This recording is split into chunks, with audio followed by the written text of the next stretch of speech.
Hi, Azmuddin. Why Afghanistan?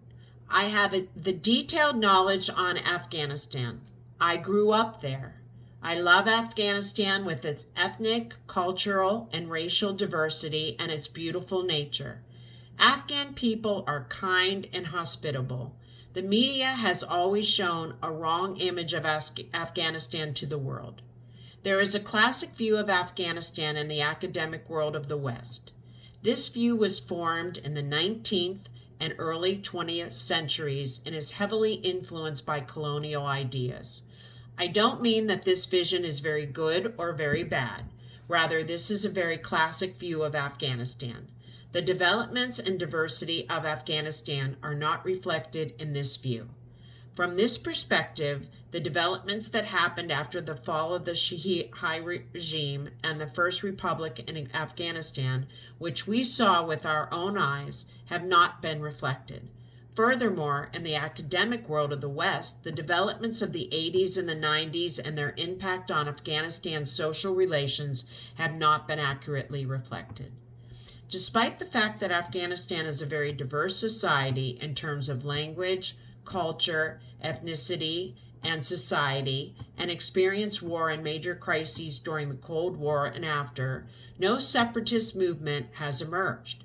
Afghanistan, from Bengal to the Balkans, is one of the few countries in which, despite the crisis and diversity of identity, culture, and language, the desire for separatism has not emerged in an organized manner. Afghanistan is a country that was at the center of global politics in the Cold War. It was a meeting place of very different ideologies.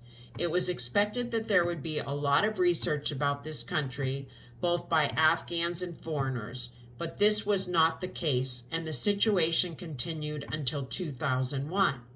After that, due to the fact that Afghanistan was the focus of the world, there was not sufficient and necessary research about Afghanistan in the academic fields.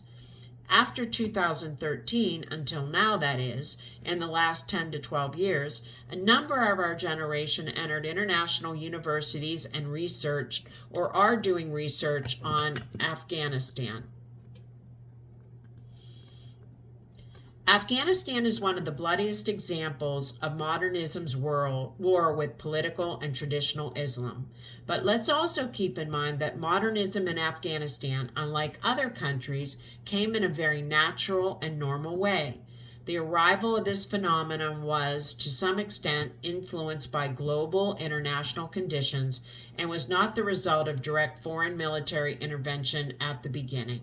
The phenomena grew in a limited and organic way in Afghanistan, but the reaction against it was influenced by the discourse of global jihadism, whether against Amnullah Khan, People's Democratic Party, or the previous government, and this reaction was more influenced by external support. Now you practice this.